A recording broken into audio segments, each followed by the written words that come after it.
ನಂದಗೋಕುಲ ತಂದೆ ನಂದನ ನಿಜವಾದ ಆಶಯದಲ್ಲಿದ್ದ ಬದಲಾವದ್ದ ಕೇಶವ. ಎಲ್ಲರಿಗೂ ಗಿರ್ಮಿ ಕನ್ನಡ ಟಿ ವಿ ಯೂಟ್ಯೂಬ್ ಚಾನಲ್ಗೆ ಸ್ವಾಗತ ಅಂತ ಹೇಳ್ತಾ ಬಿಟ್ಟು ಶುರು ಮಾಡೋಕ್ಕಿಂತ ಮೊದಲು ಯಾರೆಲ್ಲ ನಮ್ಮ ಯೂಟ್ಯೂಬ್ ಚಾನಲ್ ಮೊದಲು ನೋಡ್ತಿದ್ದೀರಿ ಅವರೆಲ್ಲ ಸಬ್ಸ್ಕ್ರೈಬ್ ಮಾಡ್ಕೊಳ್ಳಿ ಮತ್ತು ಪಕ್ಕದಲ್ಲಿರೋ ಬೆಲ್ ಕನ್ನಡ ಪ್ರೆಸ್ ಮಾಡಿ.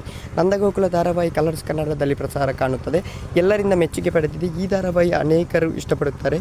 ಈಗ ಧಾರಾವಾಹಿಯಲ್ಲಿ ನಂದ ಅಸಲಿ ಮುಖ ರಿವೀಲ್ ಆಗಿದೆ. ಆದರೆ ಆತ ಏನು ಎಂಬುದು ರಿವೀಲ್ ಆಗಿದೆ. ಇದರಿಂದ ಕೇಶವ ತನ್ನ ನಿರ್ಧಾರವನ್ನು ಬದಲಿಸುತ್ತಿದ್ದಾನೆ. ಈ ಎಪಿಸೋಡ್ ಗಮನ ಸೆಳೆಯುತ್ತಿದೆ ಅಂತಲೇ ಹೇಳ್ಬೋದು.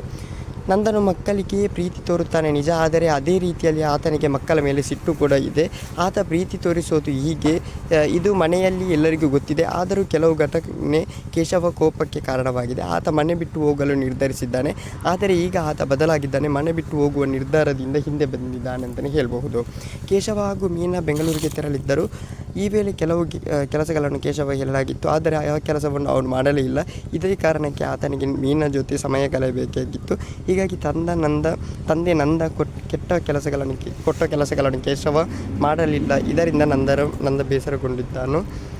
ನಂದನ ಮಾತಿಗೆ ಕೇಶವ ಬೇಸರಗೊಂಡಿದ್ದ. ಆದರೆ ಬೇರೆ ಮನೆ ಮಾಡುವ ನಿರ್ಧಾರ ಬಂದ ನಂತರ ಅಪ್ಪ ಮಾಡುವ ಒಳ್ಳೆಯದಕ್ಕೆ ಎಂಬ ವಿಷಯ ಅರಿವಾಗಿದೆ. ಹೀಗಾಗಿ ಬೇರೆ ಮನೆ ಮಾಡಬೇಕೆಂಬ ಆಶಯದಿಂದ ಹಿಂದೆ ಬರುವ ಸಾಧ್ಯತೆ ಇದೆ ಅಂತಲೇ ಹೇಳ್ಬೋದು. ಓಕೆ ಗೈಸ್, ಮೊದಲು ನಿಮ್ಮ ಪ್ರಕಾರ ಏನಾಗ್ಬೋದು ಅಂತ ಕಮೆಂಟ್ ಮೂಲಕ ತಿಳಿಸಿ. Thank you.